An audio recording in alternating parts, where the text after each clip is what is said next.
Secunderabad cantonment MLA Shri Ganesh కారును గుర్తు తెలియని వ్యక్తులు అడ్డగించారు. ఉస్మానియా విశ్వవిద్యాలయం ప్రాంతంలో జరిగే బోనాల వేడుకల్లో పాల్గొనేందుకు వెళ్తుండగా 6 యువకులు అడ్డుకున్నారు. తనపై దాడి కోసం కారును అడ్డగించారని MLA Shri Ganesh OU police స్టేషన్లో ఫిర్యాదు చేశారు. పోలీసులు మాత్రం ఎమ్మెల్యే కారు సైరన్ మోగడం, యువకులకు సైడ్ ఇచ్చే విషయంలో గన్మెన్లతో గొడవ జరిగినట్లు చెబుతున్నారు. సీసీటీవీ కెమెరాల ఆధారంగా మరింత దర్యాప్తు చేస్తున్నట్లు తూర్పు మండల డీసీపీ బాలస్వామి తెలిపారు.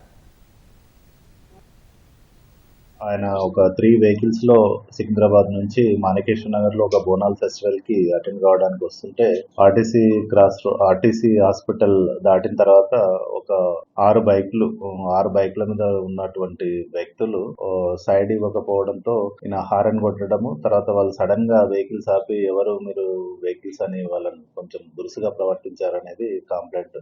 దాని గురించి మన టీమ్స్ వెరిఫై చేస్తున్నాము. అట్లాంటిది గన్మెన్లను కూడా అడగడం జరిగింది. అట్లాంటిది ఏం జరగలేదు. బట్ గన్మెన్లు ఉండి చూసి అయితే ఏంటి అన్నట్టు మాట్లాడారు. దాడి అట్లాంటిది ఏం జరగలేదు. ఓన్లీ న్యూసెన్స్ లాగా అడ్డగించినట్టు తెలుస్తా ఉంది.